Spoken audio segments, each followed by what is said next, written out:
घरात 80 वर्षाची आजारी आई झोपली आहे. डीजेच्या कर्कश आवाजाचा तिला त्रास होत आहे. आवाज थोडे कमी करा अशी विनंती करणाऱ्या 58 वर्षीय व्यक्तीस मंडळाच्या कार्यकर्त्यांनी तिथेच बसवून ठेवले.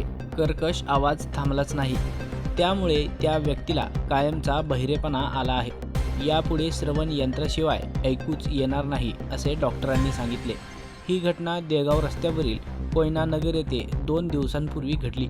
या प्रकरणी सलगर वस्ती पोलीस ठाण्यात देगाव रस्त्यावरील बीजी ग्रुप मंडळाविरुद्ध गुन्हा दाखल करण्यात आला आहे. कोयना नगर येथे राजू यादगिरीकर वय 58 राहणार शेरखान वस्ती कोयना नगर देगाव रोड यांचे घर आहे.